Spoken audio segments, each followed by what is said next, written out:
Welcome to the Seller Roundtable e-commerce coaching and business strategies with Andy Arnott and Amy Wees.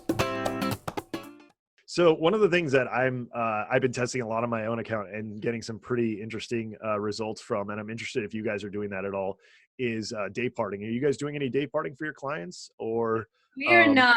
Have you tested that at all? We have not. I actually got into a pretty long discussion with someone about that today in one of the groups. And the reason we haven't tested it is because we don't want to leave those sales on the table. And one of the things that kind of makes me weary of the method is that at AdCon this last month, Amazon released a statement that most sales driven from PPC happen like 4 to 5 days after the click.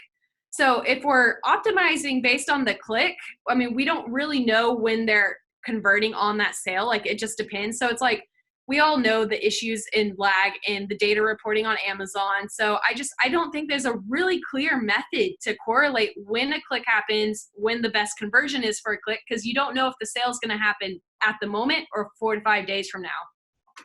Yeah, that's a interesting point. Yeah. So we've been testing it a lot, and we're also doing some kind of advanced stuff with bidding, different, parts of the day and things like that. And there's some interesting data there. I've also heard, about like, oh, you can't pause your campaigns. Otherwise you're going to lose clicks. And I'm telling you guys right now, that's not true. I've tested it thoroughly on my own account. You can pause and unpause all you want. It's not going to affect the campaign in terms of, it working or not working anymore. Just throwing that out there. So on that note, that's kind of a more advanced tactic and conversation, which you and I could probably have, but we might perplex the audience. Any tips you want to give new Amazon sellers who are just starting to get into PPC? A lot of what's crazy is in this day and age, there's still a lot of sellers not even using PPC, which once again is leaving money on the table. Yep. But any tips for new Amazon sellers just starting out? How to get their foot into PPC? Yeah, for sure. I would say like one of the biggest things is don't overcomplicate it. Start with the basics. Don't try to start layering on display, retargeting, all these different fun tips and tricks and tools. Get a foundational understanding of what's going on, and then invest in the time and invest in the data. It's kind of what we talked about at the very beginning, is it takes a lot of data. And how I always put it in just perspective with people is Amazon recommends 18 or 20 clicks before making a bid adjustment. We operate at that 14 to 16 range. So just keeping that in mind, if you're running 10 keywords and you're waiting to get 20 clicks and it's $1 CPC, you could have $200 worth of spend, no sales, and technically not have enough data to still make a decision. So that's kind of goes back to what we talked about, is people freak out, see that high ACOS and pause the campaign, when in reality, they don't have enough data. And if you don't have the money to invest $200 immediately, you better be launching a smaller batch of keywords. Start with 5 keywords, start with lower bids. It's kind of risky to go in and just launch with a ton of keywords, because you're going to see a spike in ACOS almost no matter what. So that's kind of the biggest thing, is to really think it through, break it down like from that backwards perspective, and figure out how many keywords you can have based off your bids or what the suggested bid is and relevant to your budget. Yeah, absolutely. I mean, that, like you said, that's where auto campaigns and even broad match comes in, when you're first starting out to get that data. That's a great point.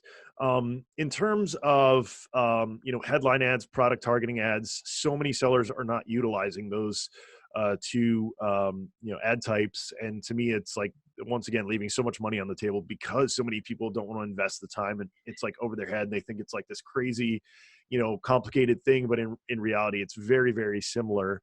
But what do you think people are doing wrong in terms of headline ads and product targeting ads besides not running them? I think, like you said, you called it out perfectly, that they're overcomplicating it. I always recommend running your sponsored brands in tangent with your sponsored products. So all the keywords that are converting on the sponsored product side, put them in a sponsored brands campaign. It's really not that complicated. You literally just add your ASINs similar to what you would with sponsored products, upload an image for the first style, which technically you can upload a product image or a brand logo or drive to a store page. There's some differentiating strategy there. and then bid on the relevant keywords. And then something that we always recommend doing, which really increases conversion, is aligning the copy in the headline with the keywords you're bidding on. Like, for example, let's say you sell pet toys. Now, if you have a general pet toy headline and all of your pet toys are in there, cat and dog, and you're targeting the keywords pet toys, make sure your headline calls out premium pet toys for all animals.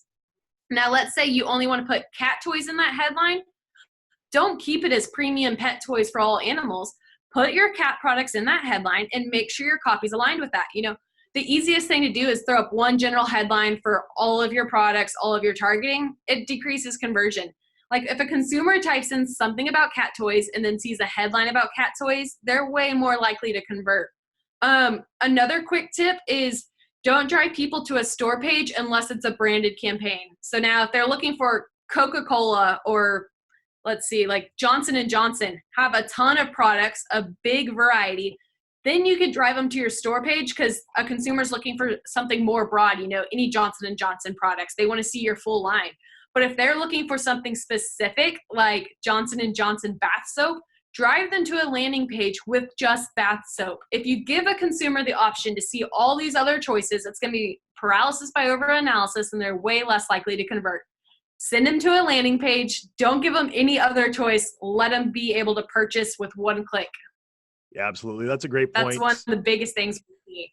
Yeah, that's a great point. And like you were saying, you know, there's only so much time in the day, so you might not be able to spin up, a headline ad with the target keyword for all of your keywords, but, you know, pick out like the top 5. We do that, especially during the holidays.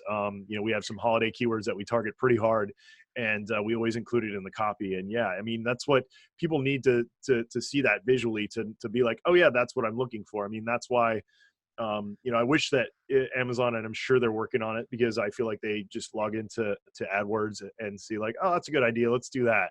Cool.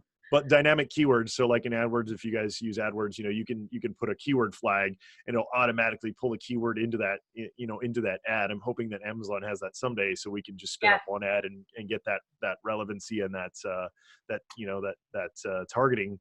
But until then, that's fantastic advice. Not only that, but test the main image, like Destaney was saying. You know, you can do either a product, or you can do a logo, or you can even do we've tested like a lifestyle image. Like, try everything. Yep. Once again, it's all about testing. And in terms of Amazon, some of the most successful sellers I meet are the ones who are turning dials all the time. Whether it's their PPC, whether it's their SEO, whether it's whatever it is.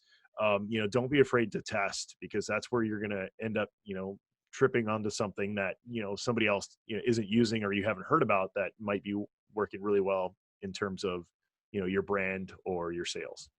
Yeah, 100%.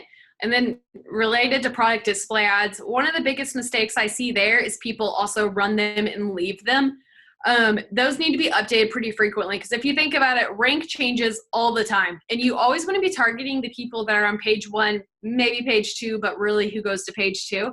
So if you're targeting a list of 20 people on page 1, a month from now, that 20 people is going to change. It's going to be updated. So update your product display ads. That way you can maintain the same strong impressions. Utilize them for coupons. If you're running coupons, you can run product display ads that actually have a coupon cutout. I've only seen this on the advertising console side, but it's really cool. It says like $7 off and has a coupon cut out, and it's right under the buy box. These obviously convert really well. Pro tip, they'll get rejected if you don't set the time between your coupon range. So if your coupon what am I trying to look for? If your coupon ends in December and you have your end date for like past December, it's going to get rejected, because they're going to say you're advertising out of the window. So make sure you have the window for your coupon aligned with the product display ad in order to get the coupon cut out. Yeah, absolutely. That's a great point. Now, one thing that I see all the time, and once again makes me laugh out loud, is you see in these groups about people being like, yeah, I'm on page 1 for that keyword, so should I turn off my PPC? Don't even get me started. I just wrote a really long article about Coke in this methodology. Yeah. That's kind of the worst thing you can do. If you've ever scrolled on mobile, even on desktop, the first thing you see is the headline ad in the 2 sponsored placements, 2 to 3 sponsored placements. Like, it doesn't matter if you're ranked number 1, you're still not at the top of the page. So if you're not advertising in those placements, a competitor is winning market share. Even if it's a crappy listing that's winning those placements, there's a good chance that someone's on mobile, they see it, it's within their price point, they click on it. Make sure you are running those ad types, not only for placements and just the consumer visualization, but organic, indexation, ranking, all of those things are related to PPC. So don't do that.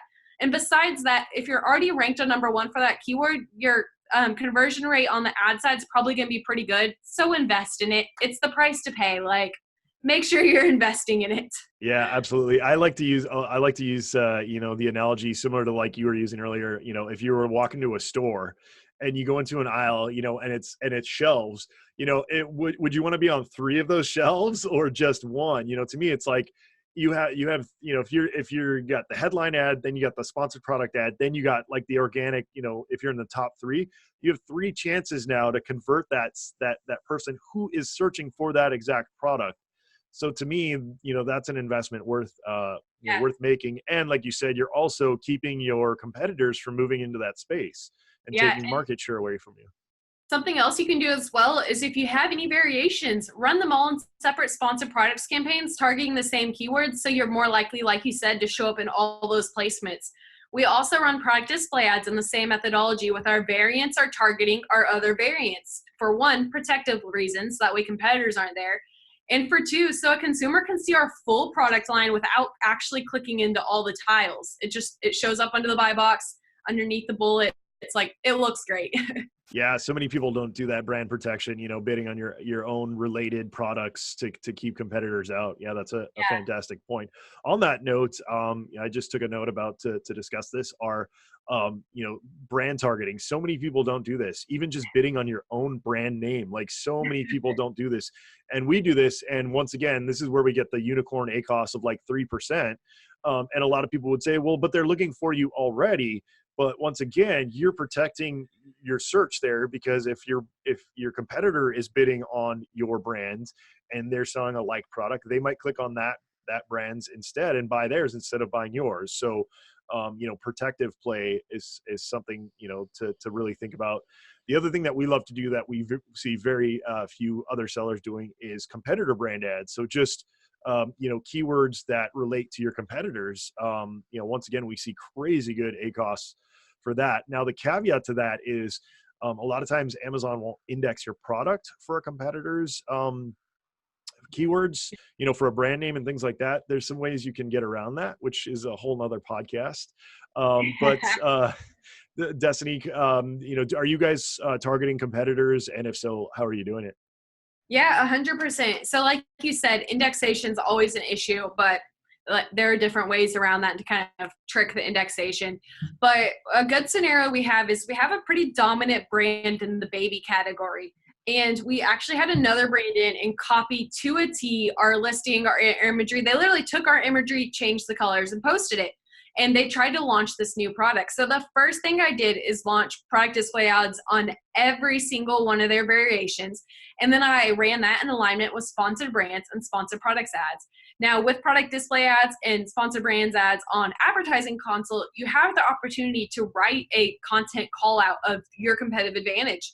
So that's really what I focused on. Is I looked at all of our competitors, where do we have an advantage, whether it be price point, whether it just be product reviews, and you kind of find a creative way to work that into the content.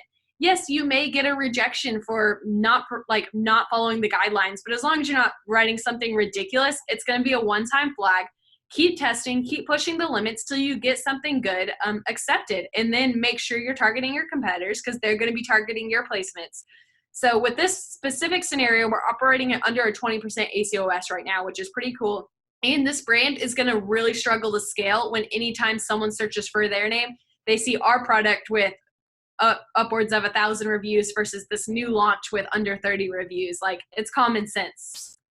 Yeah, absolutely. And you make a good point there. And this is something we do all the time is it's typical Amazon. It's just like opening seller support tickets.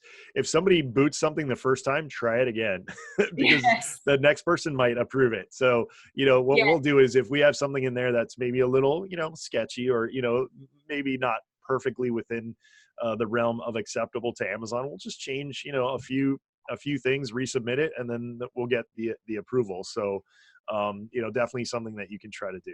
Yeah, definitely.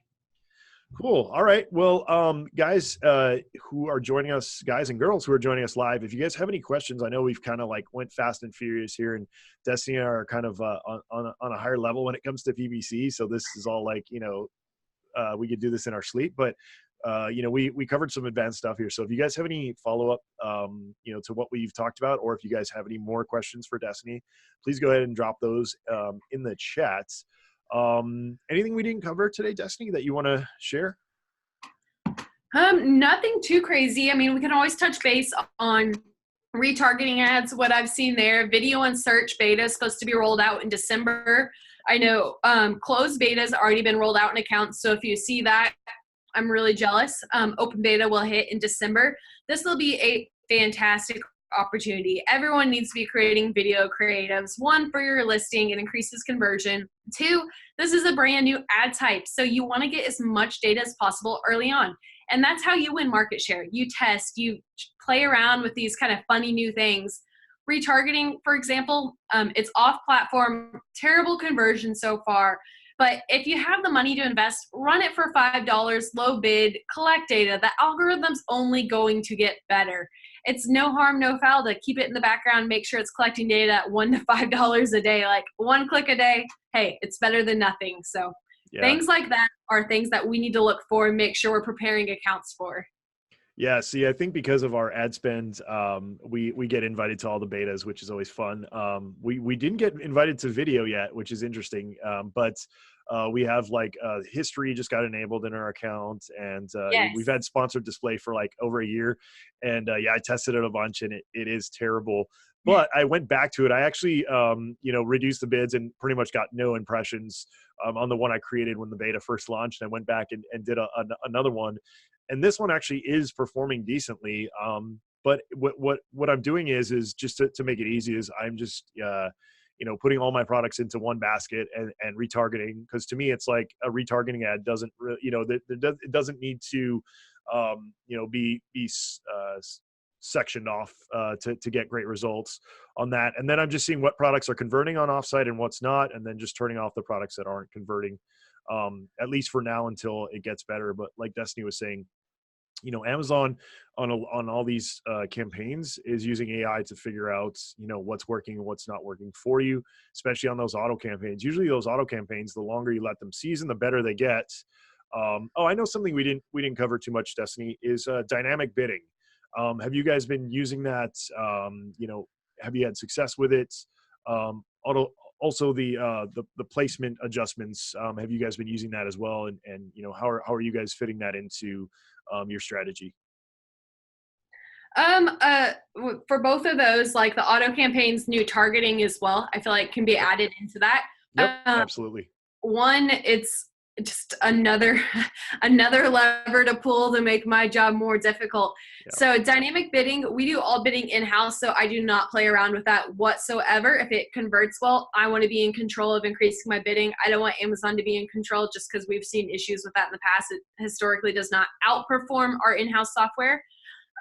In terms of placement, top of search typically does really well, but it's one of those situations where you can run a campaign, see what's converting best because they give you that data. And if you see one's a strong leader, increase your top of search, you know, make it 50% higher and see what happens. Test. Auto placement. So something we've been doing recently is breaking out launching 4 auto campaigns, one with loose, one with complimentary, and then the other 2 placements, and turning off the other 3. So we're only focusing one auto campaign on one placement. We do this because, and same with ad groups, and same with if you have 1 million keywords in a campaign, Amazon never distributes your budget evenly. They figure out what one has the highest click-through rate and they pour more budget into that. So we've been breaking out auto campaigns to test every single targeting type separately. But the biggest thing I can say with those tools is kind of back to our original discussion, where you're going to hear tips and tricks that work well with some accounts. Just test it on your own account and don't do anything crazy and too dynamic up front. Because if you start layering on all these crazy tools like dynamic bidding, 50% top of search, you're really not going to know what works unless you break it down one-to-one and analyze it on its own individual performance. Yeah, I agree completely. And we did a bunch of testing on that on our own account. At first I launched it and then I told everybody, don't use it. It's not going to work for you. Then I waited then I had a call with one of the guys who's like one of the leads of the team who created that. And I gave him, he's like, why aren't people using it? And I said, well, the early returns are not good. And he like convinced me to re-enable it on my own account to test it more. I did that. And I got mixed results. And kind of what I've landed at is they don't work super well. Like you said, if you're actively managing your bidding, it just makes it harder because you've got something that is arbitrary, between 1 and 100%. I mean, they can change that, on the millisecond if they want to. So trying to keep those bids and your budgets under control while using that is going to be really, really difficult. Now, that being said, if you're going against a competitor, and you're having a really hard time, there's a big battle there, that could be a useful tool. It could also be useful for things like launching or keyword ranking. If you're really trying to hit something hard, it's kind of like, repricing your product, then it could also come in handy to use it for things like that. But overall, it's just going to bring in more complexity, and it's going to be really, really hard to manage your, things like your ACOS if you have those enabled. So completely agree on that one. I think, and the other thing I want to mention too, I don't know how I know you say you're separating, the different auto targeting off. And that's absolutely a smart thing to do. The other thing I was going to say is they are giving you that ability to start from the beginning when you're creating the campaigns to just bid separately on specific ones. My recommendation is not to do that until you get some data, because you don't know which one of those is going to perform the best. That's why when I saw that option, I kind of, laughed, because to me, until you get that data, you could easily hurt yourself. Now, if you're doing like Destaney's doing at the agency, by splitting them up and testing that way, that's also a way to make sure that you're not missing out on, what's actually going to work the best there. Yeah, I've seen extremely mixed results across those. Like some of, like you would think like complimentary would do really well. And then for one account or one ASIN, it does do really well. Then I hop into another one. And I'm like, oh, this doesn't. And like you said, all comes back to the AI. Naming your things loose, complimentary, like it's what is actually the difference. Yep. But like you said, it's AI based. You got to figure out what works best and go from there. Yeah, absolutely. All right. On that note, let's wrap up. What are your favorite books, podcasts, motivational materials, personal development? I'm always interested in those kinds of things. If you're in the Amazon game or an entrepreneur, you're usually, always learning. So any great things that you want to share that, you've seen lately? Yeah, for sure. So Delivering Happiness was really good. Really enjoyed that.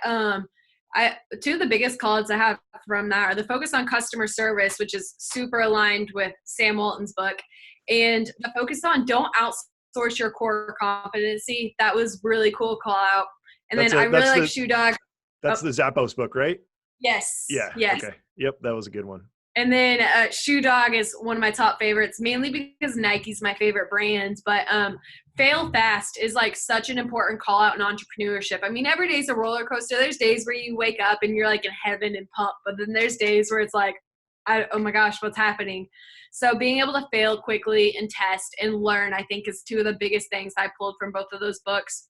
In terms of motivation, so I don't necessarily follow the methodology, but there's nothing like listening to Grant Cardone tell you how you're going to fail because you don't wake up and grind every day. A majority of the methodologies I'm not fully aligned with, but just his motivation, his dedication, and letting him basically tell me that I'm a failure because I didn't work 24 hours a day kind of always gets me back like, oh, yes, I do need to get back to work and get to focusing. So few of those. I kind of like to mix in a lot of different things. Sam Oven's course was fantastic, really interesting methodologies on automation and efficiencies. And I don't know, between Taylor reads at least like 10 books a week, probably. It takes I think he's spent like over $200,000 in courses and everything. So thankfully I get like the run up of all of his favorite courses, but that's something we invest in all across the board, is reading, knowledge, courses, and being the best that we can be. Yeah, absolutely. Always be learning is what I always say. Yes. ABL. Yes. So what's next for you? Feel free to let people know, what you guys are doing, what you're up to, where they can find you, website, messenger, link, whatever you want to share. Please let people know how they can get in touch. Definitely. So if you want to follow me on LinkedIn or Facebook, I'm always trying to post as much valuable content as possible. You and I had this conversation before, like, we're not the salesy types. I will never send you a DM saying, hey, you want to hear about this cool hack I have? Drives me insane. So if you want to kind of stay up to industry standards, I'm in accounts every single day, so I usually see changes pretty quickly. Then shoot me a follow or a friend request. And if you're interested in what we're doing at Better AMS, or you just really need to have that conversation of whether or not you should outsource, whether or not it's possible to scale, then check out our agency at betterams.com. We typically focus on like 7 to 9 figure sellers and providing value for anyone who really is trying to drive scale. So feel free to reach out to me, check out the company, and I'll probably see a lot of you in the Facebook groups. Absolutely. Thank you again, Destaney. And as usual, guys, thank you so much for listening to the podcast. Those of you who join us live every week, we really, really appreciate you guys coming on here. It looks like half of our normal crew is over in China with Amy, which is awesome. I'm kind of jealous seeing all the pictures and stuff that they're doing over there. Yes. If you guys haven't subscribed yet, we hope that you do. Rate and review if you have the time. We really appreciate that. Let anyone know that who's going to get value out of this. We would really, really appreciate that. Our growth on the podcast has been epic, and we know it's because of you guys. We really, really thank you guys for tuning in and letting people know what we're doing. All right, guys, thank you so much. We will see you next week. If you want to join us live 1 p.m. Pacific time on Tuesdays, and if not, we usually push these out within 2 to 4 weeks, and you can listen to the podcast. All right, guys, thank you so much, and we will see you later. Thanks for tuning in. Join us every Tuesday at 1 p.m. Pacific Standard Time for live Q&A and bonus content after the recording at sellerroundtable.com. Sponsored by the ultimate software tool for Amazon sales and growth, sellerseo.com and amazingathome.com.